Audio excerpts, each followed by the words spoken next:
ډیرو قدرمنو په پښتو او پښتنو ماینو هم د دغه دستار سړي کې د ملګري اورنګزیب نسیم دا نظم د سره شریک کوم چې ماته دا څو منظومې پرزونې راپیرزو کړي دي. په پت پښتو په پت ښېګړه توره وفاننګ باندې مین دی،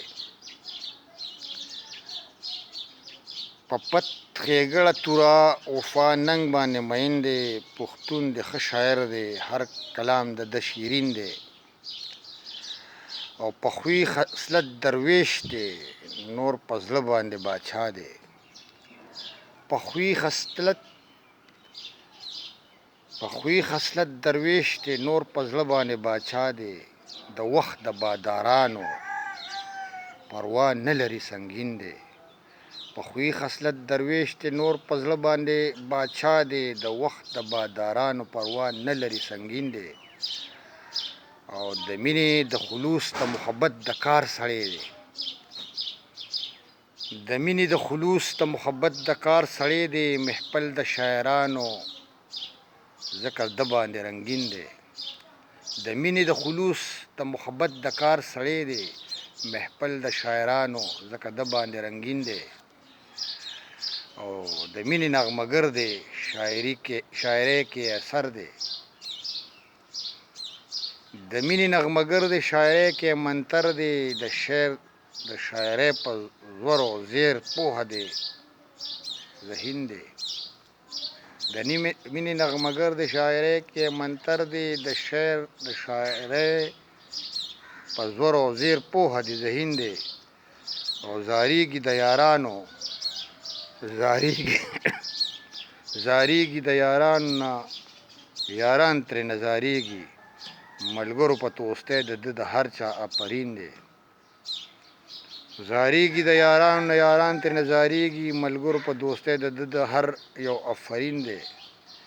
پښتو او پښتنو په ننګ د خپله سره تیر دی. پښتو او پښتنو باندې د خپله سره تیر دی.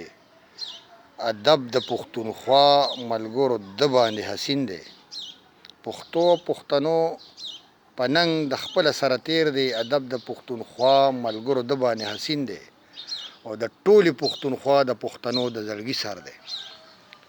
د ټولې پښتونخوا د پښتنو د زړګي سر دی. چې راشي په غورځن دی، ته به وایې اباسین دی. د ټولې پښتونخوا د پښتنو د زړګي سر دی. چې راشي په غورځنګ دی، ته به وایې اباسین دی.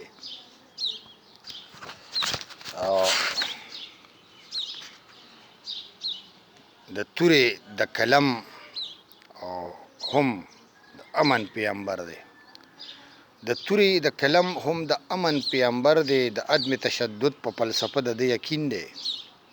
د تورې د کلم او هم د امن پیغمبر دی. د عدم تشدد په فلسفه د ده یقین دی.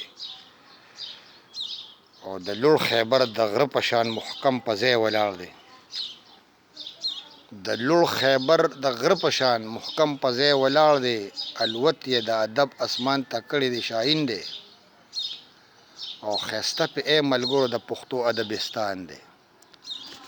ښایسته پې ای ملګرو د پښتو ادبستان دی. په ټوله پښتونخوا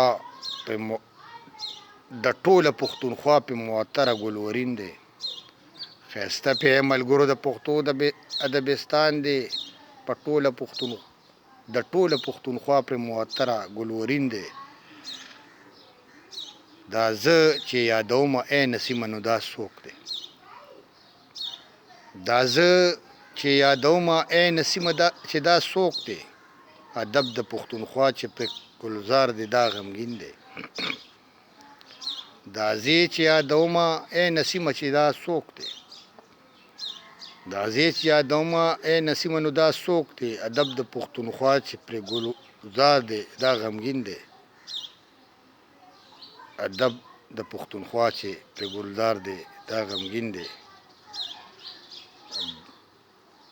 او دا یوه کیسه ده. دا